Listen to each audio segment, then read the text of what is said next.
Today we're going to talk about what social media platforms you need to be on. This is hashtag Ask Influicity.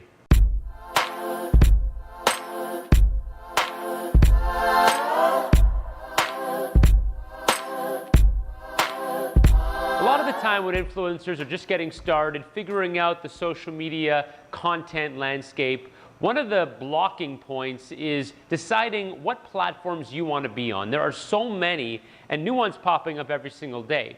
I'm going to give you a quick primer on what platforms you should be on and why. I want to start with YouTube because it's been around for the longest as sort of the headline platform that every content creator needs to be on. YouTube today is really good for long form video content. When I say long form, I'm talking 3-minute, 6-minute, 9-minute, 12-minute kind of stuff.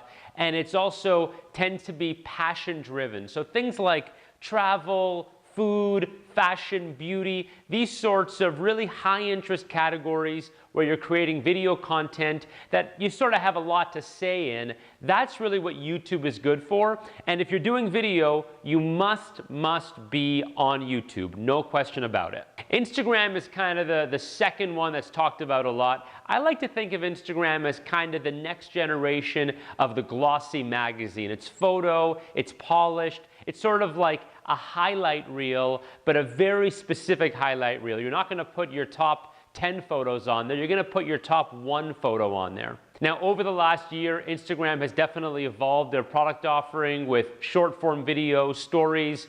I would still say that it's about the highlights. It's about really quick splashes of content. Getting into stories, that's very different. That's kind of your behind the scenes. And that really leads us over to Snapchat.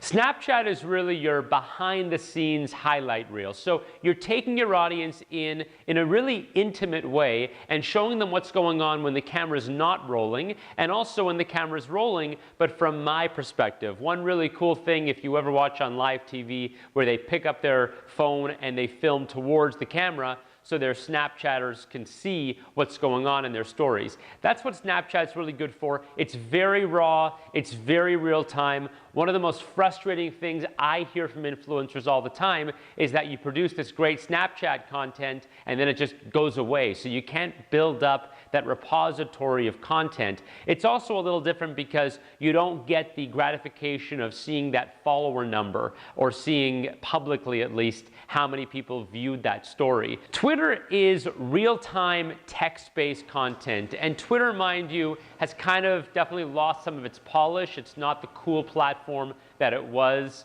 2 years ago, 3 years ago, but it's still good for active, rapid conversations. Twitter is by far the best platform to be on if you want to discuss something with your audience. You're not going to do that in the comments of Instagram or the comments on Facebook. It just doesn't surface as well. When you're talking to your audience in real time, Twitter is the place to be.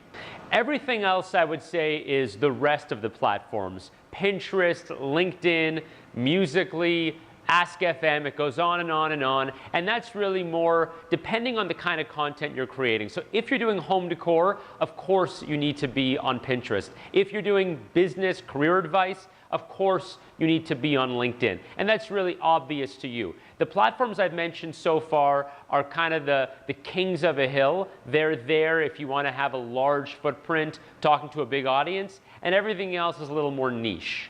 Thanks for tuning in, guys. If you're an influencer, make sure to sign up on Influicity as an influencer, not as an advertiser, and subscribe to this channel.